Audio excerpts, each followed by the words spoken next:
Last episode, all of our prayers were answered as it was goals galore, smashing our arch-rivals Everton 3-0, and as we've reached the season finale, we've got just 8 games left to bring the title back to Anfield. But first, let's check out your comments. I'm a Liverpool fan and I would absolutely love it if we signed Tapsoba to replace Virgil van Dijk. And hello Adrian, I also have another candidate to fulfill Virgil van Dijk's position, Sven Botman of Newcastle, 24 years of age, tall and a bit pacey. I think he'd be a brilliant replacement. And finally, I would replace Van Dijk if you decide to let him go. I'd say you could go for Diamande or Tar from Leverkusen. Okay, so that's several very interesting suggestions to kick off this episode. Let's start with Jonathan Tar at 87 rated overall. There's absolutely no doubt he's the best of all the potential suggestions that I've had so far, but with him being 29 years of age, is he realistically a long-term replacement for Virgil van Dijk? There can be no doubt though that the 21-year-old 80 rated Ousmane Diamande would certainly be that long-term option. However, with Real Madrid snapping up his services before I've had the chance to, it looks like that ship may well have sailed. And I think the two that could potentially be the most interesting, first of all, is the defensive partner of Jonathan Tar in Edmund Tapsoba, 84 rated and 26 years of age with his best years ahead of him. I think he's got good enough physical stats to be able to operate in a high line, and he's certainly got great technical stats as well. However, with Sven Botman being left-footed, he would offer us some much-needed balance in my defence, plus he's got that all-important Premier League experience. I guess the biggest issue with him is the fact that he's only got about 50 acceleration and 53 agility and 35 balance. Firstly, would Newcastle be willing to let him go? And secondly, would he get exposed with the sort of high-line aggressive tactical system that we play? Plus, the biggest question still has to be, I know Virgil van Dijk has submitted a transfer request, and I know I certainly need a long-term replacement for the Dutchman, but with him putting in some sensational performances, especially last episode, at this point in time, with me just being one season into my journey here at Liverpool, can I afford to lose such a player of such influence? It's certainly a big decision, but it's one that I'm being paid the big bucks to make. But if it is going to be Van Dijk's final season in a Liverpool shirt, with us being top of the table with just 8 games remaining, it could potentially be a fantastic way for the 33-year-old Dutchman and now Liverpool captain to depart. Loving the career mode, but I will say your tactic has to be much more attacking. That's why there's never any support. Personally, I use wing-back on attack to give myself around 5 attackers all at once. So those of you who've been watching this series from the very beginning will know that I have been struggling for goals almost every single episode. You can see that I've tried about 4 different formations, but so far none of them have really been able to work. And before the last game of the previous episode, I did resort to having to make several changes to some of these sliders, which you can see the updates that I've now made here today. And whilst that did help us go and absolutely smash Everton 3-0, I still think you're right, and I still think there's more that I can do to try and bring out the best sort of attacking play from these players at my disposal. So I think I'm going to take on your advice, and I'm going to make sure that both of my wing-backs are being set to an attacking focus, because at the moment I've only got them both on balanced. But to be honest, I don't think it was really until a couple of you mentioned it in the comments that I haven't quite got to grips with this new UI here on FC25, because I suddenly didn't realise that I can scroll across and see what my players are doing with the ball. And as you can see, both the likes of Chiesa and Diaz are in the complete wrong positions when the likes of Alexander-Arnold and Andy Robertson try and push up. It's leaving me really exposed in the central areas, and I certainly think I can do more with both of these players. So I'm going to try and switch the likes of Chiesa and the likes of Luis Diaz into that more shadow striker role to try and see if I can get them more central so they can provide a little bit more support to the likes of Mo Salah and Jota up front. And after getting the better of Fulham away from home 4-1, I'm going to try and see if we can put these new changes to the test as we're heading back to Anfield to face off against West Ham United. Here's the team that we're going to be kicking off against. As you can see, it's the usual back line. Wharton and McAllister in the centre, Chiesa, Salah, Diaz, and of course Diogo Jota up front. But before I go any further, it's now time for a shameless plug. After hitting 5,000 subs, I've decided to create a Patreon account, link in my bio in the video description. I'm hoping to bring you lots of different types of content this year, so if you are enjoying the channel and would like the chance to feature more regularly in my videos, any support would be greatly appreciated and go a long way to helping me create better quality content more often. Thanks everyone. Adam Wharton already pressing high, winning the ball back in a really good position in the central defensive midfielder, really making a name for himself here in the opening 5 minutes here. Mo Salah weaving around, feeds it into Jota, smacked against the defender, but a decent start for Liverpool. Are we leaving ourselves exposed though, because Kudos is driving forward here, and where on earth are my defence? He's going to try and see if he can go past Virgil van Dijk. The big Dutchman does enough to hold him off, but Aaron Wan-Bissaka with the block. Goes off for a corner, one that Lucas Paquetá is going to take. Flung in, nice ball into Hanko, out to Kudus again. Alisson with a fine save. Paquetá with West Ham's second corner of the game, flung into the edge of the 6-yard box. Absolutely composed, wonderful defending from Alexis McAllister there. He just took it on his head and whacked it clear. West Ham keep it alive, but Konate nods it clear. McAllister into Adam Wharton. Now, this is our first proper opportunity here after really making a meal of the first chance we had. Andy Robertson, though, down this left-hand side, looking to dink it in, looking for Jota. Can he get his head on it? Easy defending in the end from Hanko. Mohamed Kudus, central, the danger man so far. Absolutely everything is coming through him. And he's got it back once again from Aaron Wan-Bissaka. Cherki, blocked off by McAllister, has put in a good performance so far in the heart of the midfield, but not good enough for us to win the ball back here. Kudus out to Lucas Paquetá. West Ham have got some really good attacking players, and Paquetá looks like he's got the better of McAllister. Into Fulkrug. Oh my goodness, he absolutely blazes it over the bar, and the West Ham fans cannot believe it. Wonderful opportunity that the German could not take. Well, after Everton showed absolutely nothing going forward, I did increase the difficulty of these sliders once again, and I'm finding already West Ham have carved out the better opportunity so far in this game, but we're going to look to try and see if we can make a change to that here, with Andy Robertson bursting forward, looking for someone in the box. Instead he takes it on, forces Fotheringham into a very good save. And it's Emerson for West Ham, playing with fire on the edge of the box there. Mohamed Salah was trying to close him down. Fotheringham has no choice but to absolutely whack that one clear. It's easy for Adam Wharton to deal with. Robertson into Mo Salah, round the corner, into Alexis McAllister. We do have more bodies up front now. This is exactly what I want to see. Trent flings it into the box. Oh, so close there. It falls to Salah. The Egyptian takes it on. And what a fabulous strike from the star man. Wonderfully taken down on his chest and absolutely rifled home into the top right-hand corner. And the subs absolutely love to see it. The West Ham midfield and defenders too slow to react. Wonderfully taken down and absolutely wonderfully finished. The goalkeeper had 0% of a chance, and it's Liverpool 1, West Ham United 0. Rodriguez, cross to Lucas Paquetá. If anything's going to happen, it's going to come through the Brazilian or Kudus on the other side. Fulkrug, though, looking to make a mentor as earlier. Absolute miss, but easy defending in the end from Trent as the referee looks to his watch for half-time. The second half begins here, 1-0 Liverpool. We've created a couple of decent chances, and we did take the most important one. But I guess most worryingly for us is that West Ham probably have had the better of the chances in the first half. But unfortunately for them, they couldn't take it. We've got to make sure that it remains that way here in the second. Chiesa, though, into Jota. Jota, looking for runners, finds a runner, and Luis Diaz who takes it on. That's a wonderful finish, and just 5 minutes on the clock in the second half, Liverpool double their lead. Well, I've put the goalkeeping sliders back up to 50, but once again, the question could be asked, could he have done better? Maybe I need to raise it up to 55, but Luis Diaz won't care one bit, because once again, having those extra men up front is really paying off in spades for us, and that finish was absolutely splendid. 2-0. Cherki. Oh, nice ball through into Fulkrug. Van Dijk fell asleep, but wonderful recovery defending from the Dutchman. Alvarez, though, for West Ham, piling on the pressure now. 2 goals down. It's finally seemed to ignite some sort of fire into them, but defensively, yet again, really good. But the referee thinks otherwise, because on the hour mark, as I decide to make a triple change, he's decided to give a free kick in a very dangerous position instead. And it's one that the big German Fulkrug is going to take. No, he's not. He's going to hand it off to the Brazilian Paquetá, who's going to take it from distance.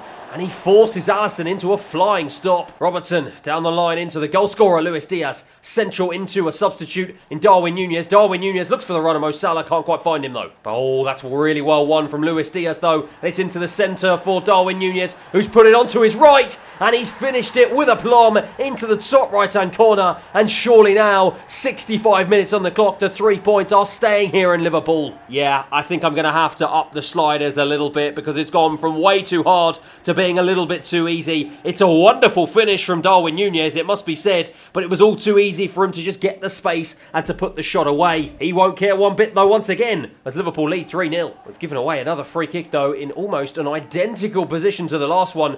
And once again, this time, it's going to be Rodriguez who's going to step up to take. Smashed against Luis Diaz, but West Ham keep the attack alive with Kudus on the left-hand side. Bradley on as a sub, tries to see if he can put the challenge in. He doesn't put a challenge in, but he does enough to put him off. But instead, we can't do enough to clear our lines. West Ham keep the attack alive. Konate, though, with a thumping challenge. And again, it's all too easy for us to defend. On a Bradley.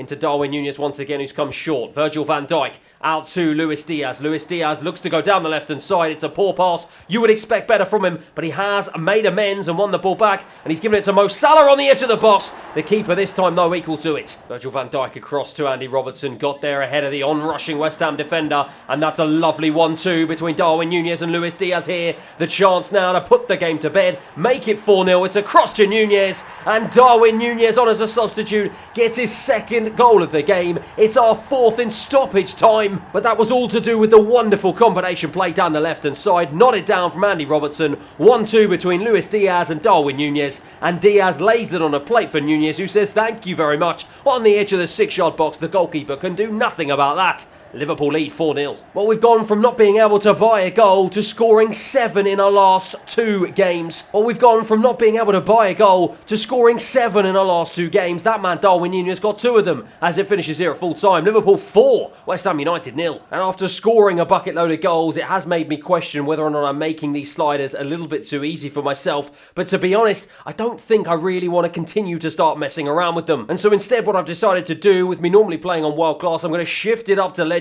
And with me being absolutely woeful on FC25, it may well be a terrible mistake, but let's see how these players handle it. Because after beating Leicester City away from home 1-0, but succumbing to a disappointing 2-1 home defeat to Spurs, it's going to be interesting to see how the players stack up at the toughest difficulty yet against arguably the toughest opposition of the episode so far, as we head to Stamford Bridge to face off against Chelsea. 2 changes from the team that beat West Ham United. Gordon comes in on the right, as does the double goal scorer Darwin Núñez up front. So let's see, with 5 minutes on the clock, whether or not I've made a disastrous decision and whether or not I'm going to get my absolute backside handed to me here against Chelsea. Madueke. Back to Reece James. Already the game feels so much faster at a frantic pace than it did just playing against world class here, as Chelsea taking the game to me inside my own half. That's a nice little short pass to Reece James, back into Madueke on the edge of the box here, and then Nicholas Jackson, Virgil van Dijk, tried to put the challenge in, doesn't manage to win it back, and Kunku, lovely little step over. This time Virgil van Dijk does combine with Konate,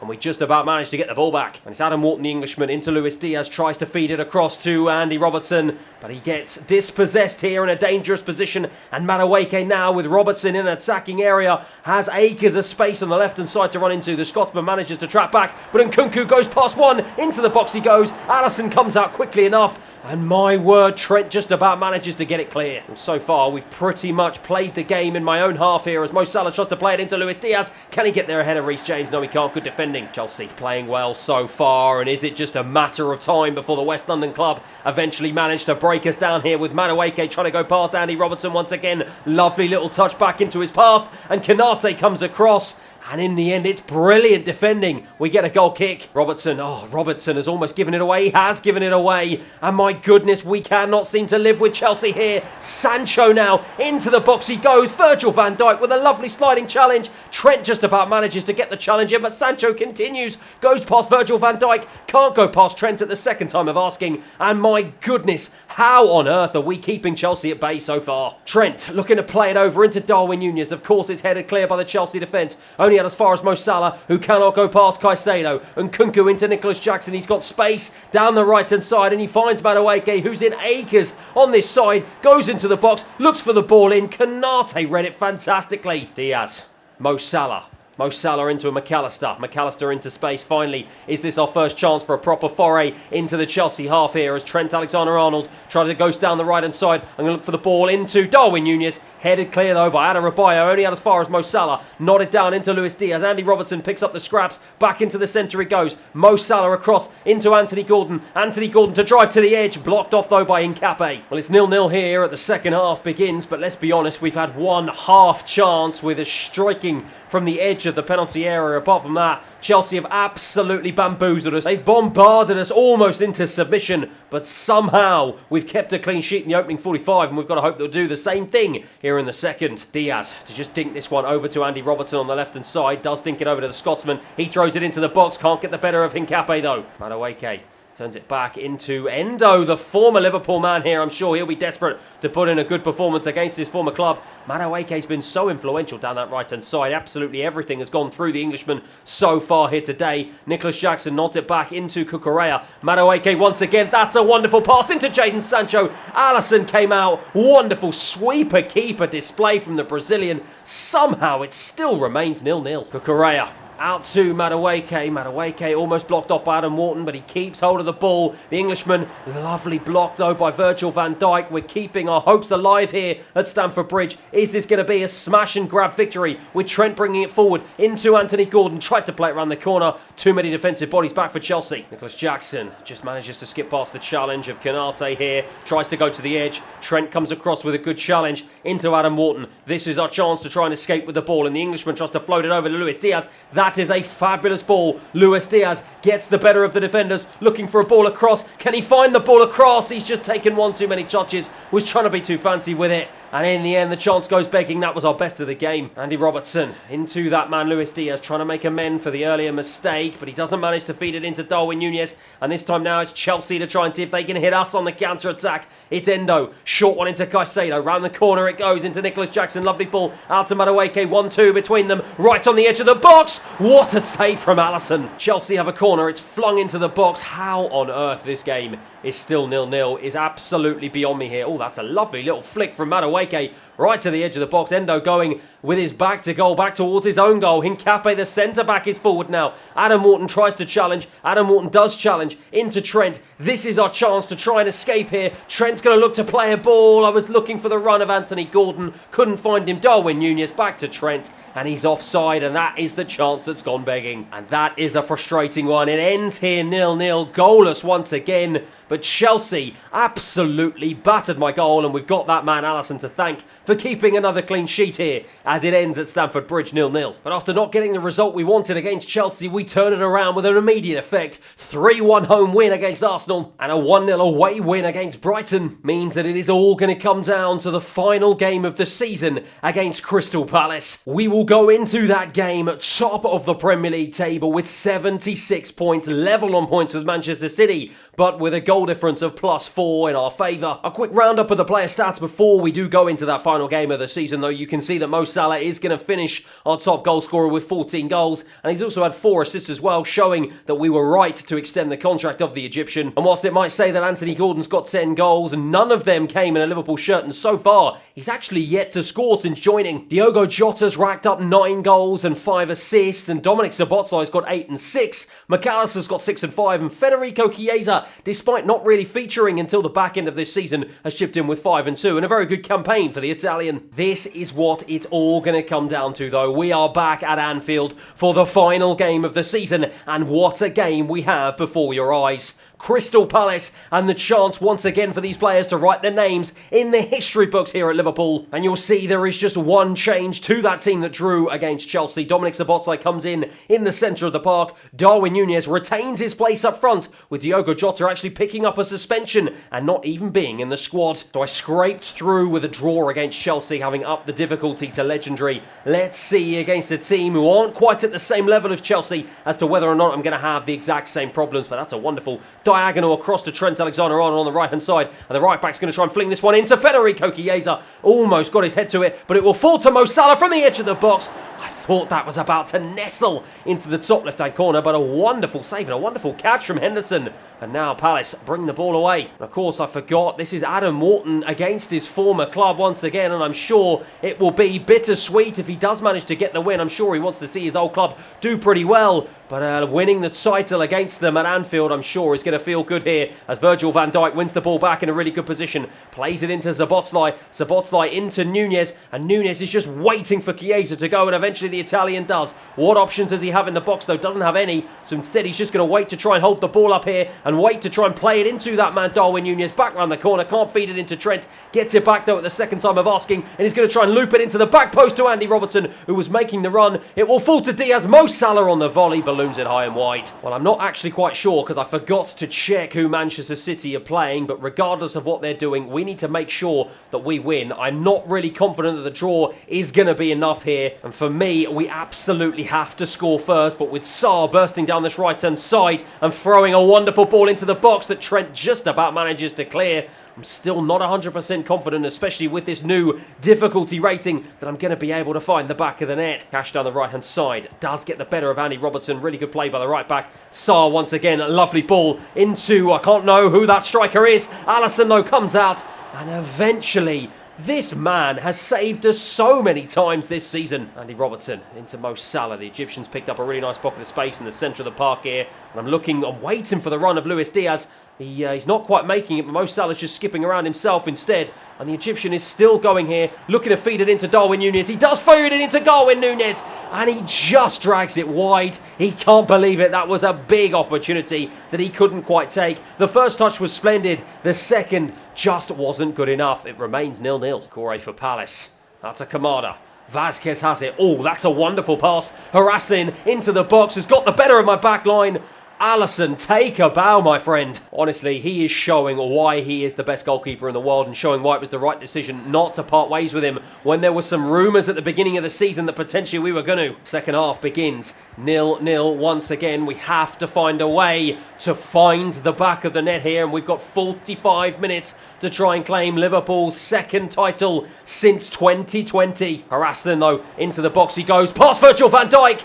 And there has been a goal that's been claimed, but it's been claimed by Crystal Palace. And for those of you who've watched regular videos of mine and regular career modes over the course of FC 23 and 24, you will know that I have a habit of bottling big games and big occasions. And it looks like today is going to be no different. Palace take the lead, and we've got an absolute mountain to climb. Konate in all sorts of bother. And it's the goal scorer full of beans, full of confidence, who's won it back from him here. And now it's Vazquez for Crystal Palace here as the South Londoners are looking to try and put a knife through my defence and looking to try and claim a huge 3 points and a huge scalp here at Anfield right on the final game of the season. Into the striker it goes, and all of a sudden we have absolutely fallen apart before your very eyes because Crystal Palace have doubled their lead. And I've got to say, it's an absolutely wonderful finish after a splendid bit of play from Crystal Palace. They absolutely tore through my defence and picked that one out. Top corner.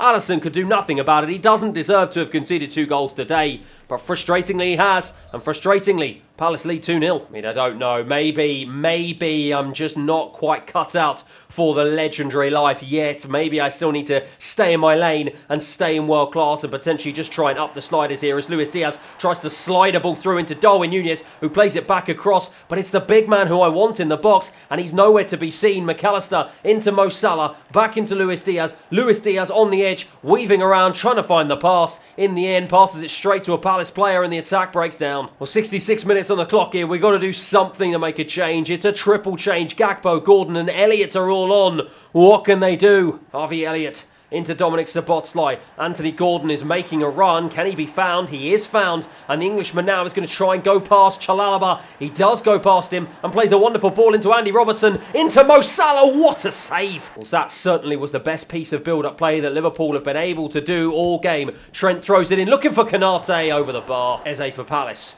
Eze going to try and go past the Szoboszlai, but instead goes central. And now it's Murakai. I think that's how you pronounce his name. Not quite sure. Must be a new signing for Palace. Plays it out to Matty Cash, it seems, on the right-hand side. Back in, though, to Kamada. Lovely pass into Haraslin. And Haraslin is looking for someone in the box. Can't quite find anyone. Konate, though, manages to find McAllister, who manages to find a lovely ball into Harvey Elliott. Elliott across into Anthony Gordon, the Englishman, who's made an impact since coming on. Can't go past Chalalaba. Once again, an attack breaks down. Cash. Lovely little dink pass over into the path of Chalalaba. The centre-back is up here for Crystal Palace. They all want to get in on the act here. It's floated into the edge of the box. Emre Can, the former Liverpool man, the former Borussia Dortmund man, now plying his trade in London, has gone and headed it, but now we've gone and given it straight into the path of Eze.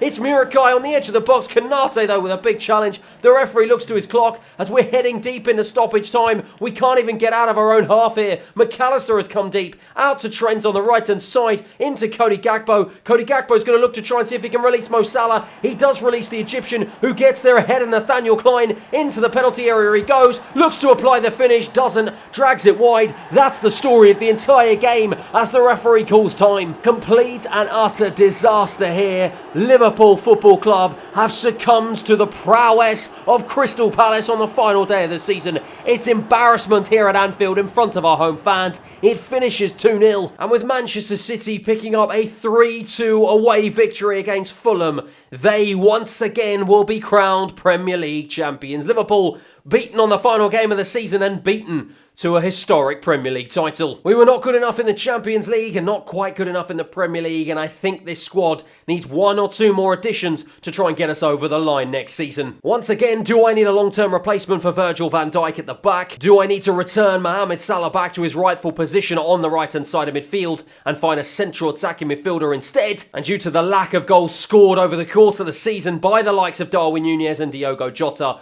do I need to break the bank and bring in a big-name striker to really put his marker down here at Liverpool Football Club? Let me know down in the comments below what you think, because that is going to be that for the end of today's episode. Thank you once again, all of you, for joining me. I really do appreciate it. I hope you liked it as much as I have, and hopefully I'll see you again next time. Thanks for watching.